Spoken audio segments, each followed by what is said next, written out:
Recently, I made a video about the medieval English flag and what the history of the two English flags are. Now, of course, for a very long time, in the Middle Ages, the English sent soldiers to Wales and to Scotland in an attempt to conquer these peoples. Especially the conquest of Scotland was a long and drawn-out process for the English soldiers.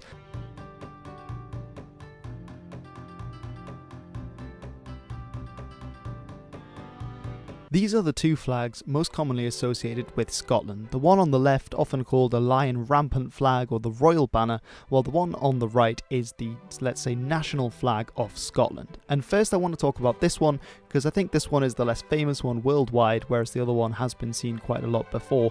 And I want to find out, well, why did this shift occur? Why did they use this one in the Middle Ages, and was it used in a certain context? And why today is the other flag more common? So, to go back to looking at these two flags, we need to go back to the Middle Ages, and possibly already the reign of Malcolm III, who ruled in the late 11th century. But the first actual extant evidence we have of the lion flag in Scotland is from 1222, the reign of Alexander I, because it appears on his seal, and you can see it on his shield there. That's the first depiction of a rampant lion, so with the claws up in that position. It's often seen in heraldic terminology. Now, before actually we get an account from 1138 at a famous battle the Scots fought against the English and lost decisively, called the Battle of the Standard, where they were using a different kind of banner that's described as a kind of dragon banner. So it might not always have been the case that the lion was the kind of go-to heraldic royal banner for the Scots, but the other ones were in play, just as we found was the case in England, with various different banners being used there. Now, in the reign of Alexander III, we see that he actually adds more onto this design, and that on his seal you can see that he adds this border, this double border of lilies around the lion. And this is just my theory, because I was thinking, well, why would he have added lilies in this case? But he was married to Eleanor of Provence, and that's obviously in the south of France, and we know that the French, they were using the fleur-de-lis at this time. So I think it might be the case that he was inspired by the fleur-de-lis, and then because of his marriage, he was seeking a connection with France as well, because with France, he would be stronger against the English, who were obviously a constant worry for Scottish kings. So I think that might be why he added the kind of lilies on the edge, in keeping with the colour scheme, of course, of the lion, and that's where that comes from. But that's just my theory. There might be better ones out there. It might also be the case that the lion was first introduced because of Richard I, who was an English king, but of course he's more famously known as Richard in his epithet, the Lionheart. So it might be the case that they were inspired by him and inspired by the English with the lion. Although, because of all the conflict between England and Scotland, I'm not sure how plausible this theory is. Obviously, we can see on Richard's seal here, this is the English Richard, that it's a very similar kind of design to the one that we saw from Alexander, whose was a bit later on. And it's again on the shield that we see it first. And a lot of the time, just as we saw with the English flags in that video, that they have it on the seal, and then that later gets added onto a flag and into the royal symbolism. It might also have come from Dalriada, which was a political entity that was around a bit earlier than the Kingdom of Scotland and made up part of the Kingdom of Scotland, potentially already from the 5th century, and that stretched across both Ireland and southwest Scotland. And if you're interested in this, specifically the language side, I talked about this in a talk I gave at the Edinburgh Language Festival, which I will link below and put a card up if you're interested in more background there. But a lot of the royal families from Dalriada in both Scotland and in Northern Ireland, they both used lions as part of their heraldic symbolism. So it's possible it comes from there in this case too. So this lion banner then is often associated with the royal house of Scotland, and that's why it's called the Royal Banner of Scotland to this day. But now that we've looked at this, where does the other Scottish flag come in, the one that's more commonly seen today outside of a sporting context? Well, this flag is often referred to by its name, which is the Saltire, which comes from Surtois, which is the French name that's used for this kind of cross that's used in heraldry. And this is also within Scotland and outside as well associated with St Andrew and called the St Andrew's Cross, this particular X-shaped cross. Now it's called the St Andrew's Cross because legend has it that St Andrew, when he was martyred, didn't want to be martyred on the same type of cross as Jesus, but wanted to be martyred on an X-shaped cross, and that's why he's associated with this symbol. It might actually be a later legend, because it only starts to appear around the 13th and 14th century. And in 1320, just in this time when we would expect it, in the Declaration of Arbroath, which was basically the Scots sort of saying we are a different nation, we're an independent nation, when they were fighting against the English, they do mention the fact that they had been converted, the Scots, by St Andrew, which, you know, isn't true, but that they're the people of St Andrew.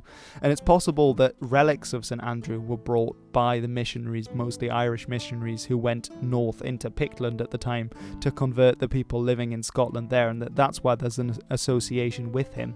Now, there is also a story which is recorded later on. I think the earliest evidence of this story being recorded is the 15th century, but it's of a King Angus, who was a king of the Scots, Angus mac Fergusa, I think, and he was fighting a battle against the Northumbrians, the Angles, and he was severely outnumbered, but he prayed and he said, look, I will accept Christianity, I will accept St Andrew as our patron saint, as our national saint of the Pictish people, if I can win. And he went on to defeat the Northumbrians, and that's why St Andrew to this day is the patron saint of Scotland, or so that's how the story goes. In 1385 it was officially stated that Scottish and French soldiers on campaign against the English, against the troops of Richard II, because this is the 100 Years' War, that they should both wear these diagonal white crosses to differentiate themselves from the English. And this is what we assume the soldiers were doing 3 years later at the Battle of Otterburn, which isn't a million miles away from where I live. Whenever we'd go up to Scotland on holiday, we'd always stop at Otterburn as a good place to stretch the long Dutch legs. But anyway, the Battle of Otterburn in 1388, that's with the Scots. They are said the Earl of Mar is said to have flown this Saltire banner at the Battle of Otterburn, and because this was a decisive Scottish victory, perhaps this is one of the points where that symbol really starts to take off, this association with St Andrew.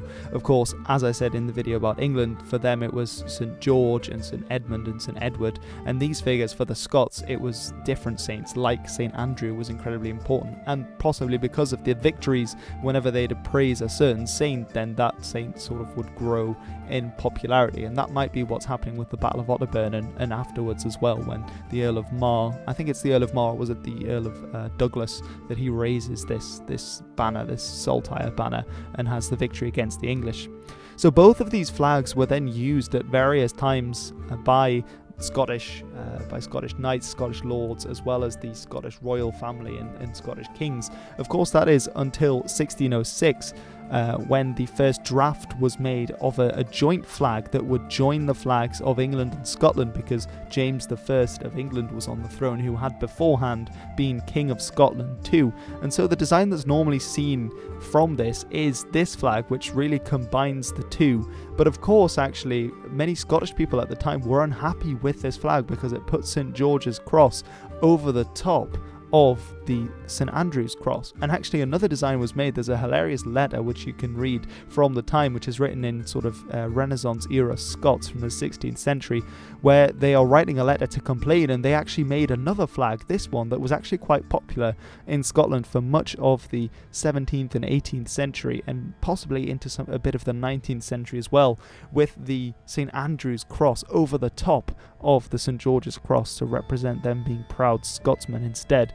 And during the Jacobite risings, we see that while the normal flags that are shown for the period are these red ones with the white insignia on them. The white rose was one of the secret Jacobite symbols. But of course the Jacobites were unsuccessful as they lost the Battle of Culloden in 1745, and actually many of the regimental colours that the Jacobite regiments were using were captured by the British and burnt, but one of them that wasn't actually was a kind of saltire that it's very faded now, but actually it was ripped from the standard by one of the Jacobite soldiers and taken, smuggled back up north, and is one of the only Jacobite flags to have survived, and that was a saltire. So there was clearly still this image of the saltire representing Scotland in the mid-18th century as well. Sometimes these more nationalistic movements on the Jacobite side that were felt not necessarily by the higher up Jacobites, but certainly by some of the more ordinary clansmen who were fighting, that remembered the independent past of Scotland as well, and a more prominent position. So I thought that was very interesting to include. But of course it also then is still on the modern Union flag of the United Kingdom today. You can see St Andrew's flag in the background with the cross of St Patrick and the cross of St George over the top. But anyway, that is the end of this video. I just thought it would be interesting to look at Scotland as well. I think I'll probably do one on Wales, although there isn't really an old flag of Wales that I can go back to and look at how they were using different ones in the Middle Ages. But I might just look at what they were using in the Middle Ages and take that as a jumping off point. But I hope this has been interesting. People really seem to enjoy watching these kind of videos about flags and sort of the random information that you can find out about historical periods and countries and symbolism associated with them and how that changed over time by looking at flags, certainly in the Middle Ages. What I find interesting is comparing the two, so looking at what happened in England with their design and whether it's similar to what was occurring in Scotland and where differences are there as well. But anyway, I really like looking at this kind of thing, so let me know if you enjoyed this video. Give me a thumbs up if you did. I'm sure there'll be a great discussion in the comment section as always, and people sharing things and correcting my mistakes, which is absolutely awesome. And if you're new, don't forget to subscribe. Anyway, I've been Hilbert, and this has been the history of the Scottish flag.